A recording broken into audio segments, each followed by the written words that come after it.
नमस्कार. आपल्या सगळ्यांचं स्वागत आहे आयकॉन स्टील प्रस्तुत बिल्ड आयकॉन या उपक्रमामध्ये.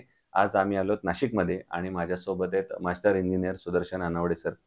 मास्टर इंजिनिअर अर्थातच म्हणण्याचं कारण 2 आहेत. एक म्हणजे त्यांचा 25 वर्षांचा या क्षेत्रातला अनुभव आणि दुसरं म्हणजे त्या स्ट्रक्चरल इंजिनिअरिंगमधलं त्यांनी मास्टर्स केलेलं आहे आणि त्यामध्येच त्यांची प्रॅक्टिस कंटिन्यू आहे. त्यामुळं या क्षेत्रातला त्यांचा अनुभव कसा होता आणि या स्ट्रक्चरल इंजिनिअरिंग, स्ट्रक्चरल डिझायनिंगमध्ये कसं काम चालू आहे, या सगळ्या संदर्भात आपण त्यांच्याशी गप्पा मारणार आहोत बिल्ड आयकॉन या प्लॅटफॉर्मवर. नमस्कार सर. नमस्कार. तर आपण गप्पांना अर्थातच सुरुवात अशी करूया. थोडंसं काय म्हणतो आपण पिक्चरच्या फ्लॅशबॅकमध्ये जाऊन असं, हो. की ते म्हणजे शैक्षणिक पार्श्वभूमी तुमची कशी होती? शाळा, कॉलेज आणि म्हणजे थोडक्यात के-जी टू पी-जी असा प्रवास आम्हाला तुमचा ऐकायचा आहे. माझं प्राथमिक शिक्षण एका खेडेगावात झालंय, हं. जिल्हा संभाजीनगर. हं, हं, हं.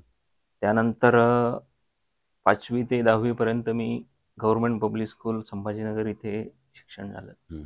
11वी-12वी माझं देवगिरी कॉलेज संभाजीनगरला झालं. त्यानंतर डिग्री मी संजीवनी इंजिनिअरिंग कॉलेज कोपरगाववरनं केली. त्यानंतर मी नाशिकला येऊन माझी प्रॅक्टिस सुरू केली. हं. प्रॅक्टिस सुरू असताना असं लक्षात आलं, की आपलं एम-ए करणं गरजेचं आहे.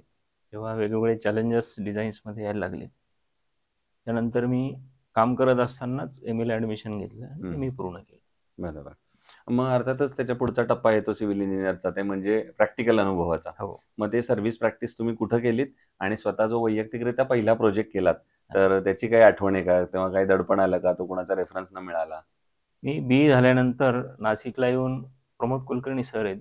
हं. त्यांच्याकडे बरेच वर्ष प्रॅक्टिस केली. त्यानंतर मी भोरे सरांकडे काही वर्ष पहिला प्रोजेक्ट म्हणायचा असेल तर एक छोटा बंगल्याचं काम मी केलेलं होतं. स्वतः जेव्हा काम करतो तेव्हा आपल्याला बरेचसे रिस्ट्रिक्शन्स येतात डिसिजन्स घेण्यासाठी. दुसऱ्याच्या हाताखाली काम करणं हा भाग वेगळा आणि स्वतःचा प्रोजेक्ट करणं हा भाग वेगळा. काम करत असताना बऱ्याचशा अडचणी मला त्या पहिल्या प्रोजेक्टमध्ये आल्या. त्यानंतर माझ्या असं लक्षात आलं, की आपल्याला अजून बऱ्यापैकी काम करणं बाकी आहे, शिकणं बाकी आहे. हं, हं. परत अजून काही दिवस प्रॅक्टिस केली. त्यानंतर मात्र मग सगळं काही सुरळीत कामं करायला लागलो. वाह! मग आता या क्षेत्रातल्या काही महत्त्वाच्या प्रश्नांकडे येऊया. ते म्हणजे आता मागच्या 25 वर्षांपासून तुम्ही हे क्षेत्र बघताय. या क्षेत्रातलं तंत्रज्ञान सुद्धा रोज बदलते असं म्हणायला हो. हरकत नाही. पूर्वी आता जे अगदी सॉफ्टवेअर्सपर्यंत आपण पोहोचलेलो आहे आणि अर्थात मशिनरीच्या बाजूने पण हं, आपण हं. खूप अपडेट झालोय. तर हा तंत्रज्ञानाचा प्रवास मागच्या 25 वर्षातला तुम्ही कसा बघता? मी स्ट्रक्चरल डिझाइन सुरू केलं ते मॅन्युअली. हं, मॅन्युअली आणि कॅल्क्युलेटर्सवर. हं, त्यानंतर मी कुलकर्णी सरांकडे असताना फोरट्रॉन लँग्वेजवर काही प्रोग्राम्स तयार होते. हं. त्यावर काम केलं. नंतर मग काही सॉफ्टवेअर्स वापरायला लागलो. ओके. आता बऱ्यापैकी सॉफ्टवेअरवर काम करतो. हं, हं. मी जे मॅन्युअली कॅल्क्युलेशन करून जे काही काम केलेलं आहे, तो अनुभव मला आता बऱ्यापैकी उपयोगाला येतो. बरोबर आहे. सॉफ्टवेअर काम करत असताना तो अनुभव जास्त उपयोगाला येतो. बरोबर.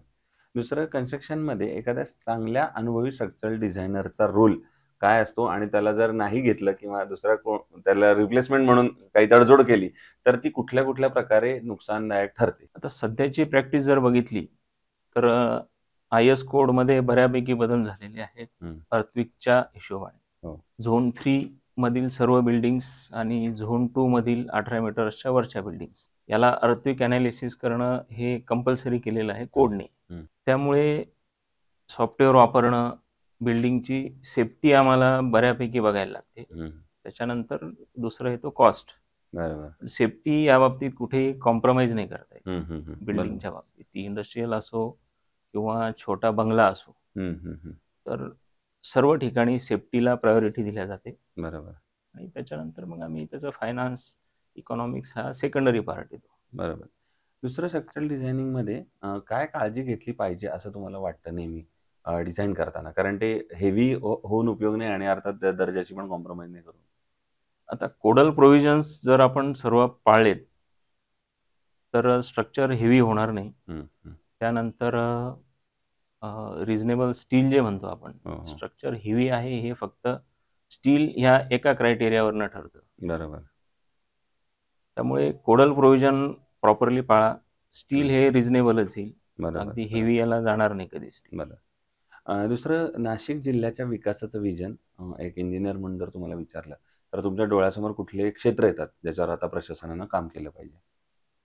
नाशिकमध्ये इन्फ्रास्ट्रक्चरवर काम करणं बरंच बाकी आहे अजून. हो. त्यावर फर्स्ट प्रायोरिटी ही इन्फ्रास्ट्रक्चर द्यायला हवे. हं, हं. रस्ते, ट्रान्सपोर्ट महत्त्वाचं आहे त्याच्यामध्ये. बरोबर.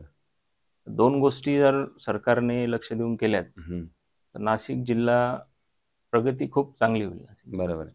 मग रस्ते, इन्फ्रास्ट्रक्चर जर तुम्ही महत्त्वाचे मुद्दे मानले, तर मग तुम्हाला काय वाटतं आता प्रशासनानं काय काम केलं पाहिजे त्याच्यावर एक्झॅक्टली? म्हणजे रस्ते असतील तर कुठला असा रस्ता आहे किंवा कुठला असा भाग आहे जिथं आता ही डेव्हलपमेंटला चान्स आहे? नाशिकवरनं जे हायवेज गेलेले आहेत ना, त्या हं. हायवेजकडे त्यांनी प्रॉपर लक्ष देणं गरजेचं आहे. हं, हं. त्याच्या क्रॉसिंग्स त्यांनी बघणं, क्रॉसिंगवर गर्दी होणार नाही, हं, हं. गर्दी बाय फारगेट करणं, या बरोबर. गोष्टींवर काम करणं गरजेचं आहे. ओके. रोडच्या क्वालिटीवर त्यांनी लक्ष देणं गरजेचं आहे. ओके.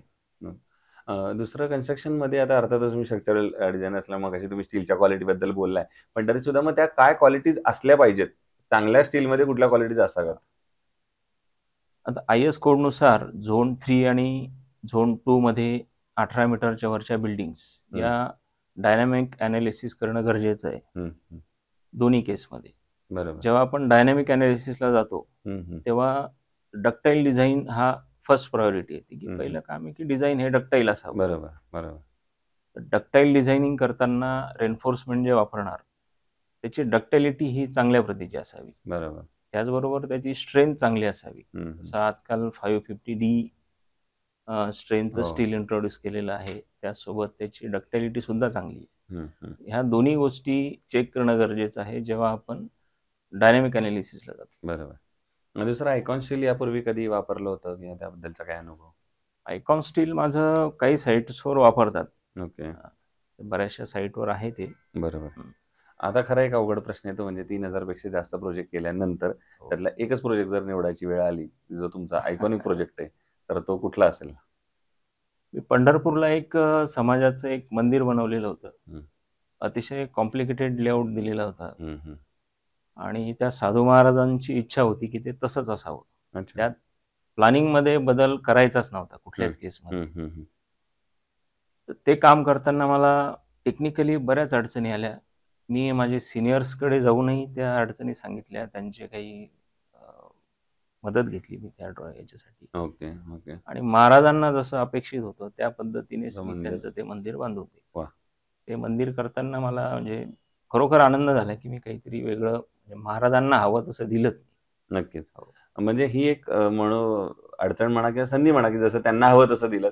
पण अशी एखादी अडचण येते, की जिथं आपल्याला सगळं प्लॅन असतं आणि ती अचानक अडचण, समस्या, प्रॉब्लेम, आव्हान आपल्या समोर येतं आणि त्यावर तुम्ही कशी मात केलीत? असा एखादा प्रसंग आठवतोय का?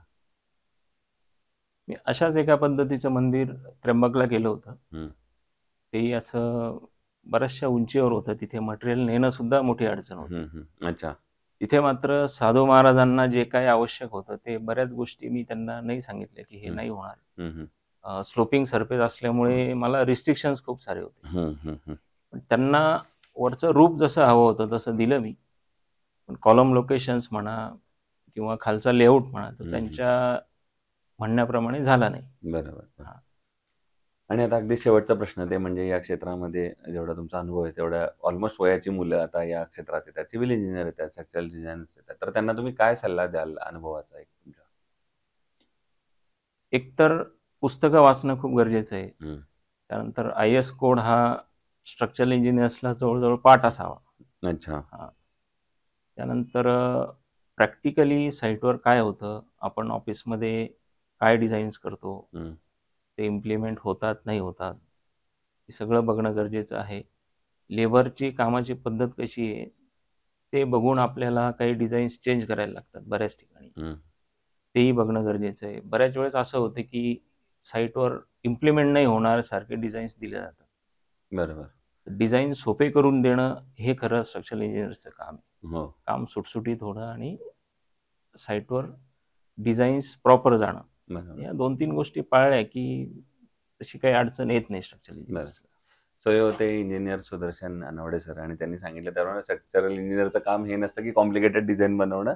त्यांचं काम असतं, की सुटसुटीत डिझाइन असलं पाहिजे आणि अर्थातच त्या तंत्रज्ञानाची पण तुम्ही त्याच्यात मदत घ्या. प्रॅक्टिकल चांगला एक्सपिरियन्स घ्या आणि मग या क्षेत्राकडे या. या क्षेत्रात तुम्ही नक्की यशस्वी व्हाल. पुन्हा एकदा सर आपले मनापासून आभार, की तुम्ही आलात. नमस्कार. भविष्यात सुद्धा असेच उत्तम आयकॉनिक प्रोजेक्ट आपल्या हातून घडावेत. Thank you. याच आयकॉन स्टील तर आहे. मनःपूर्वक शुभेच्छा. Thank you.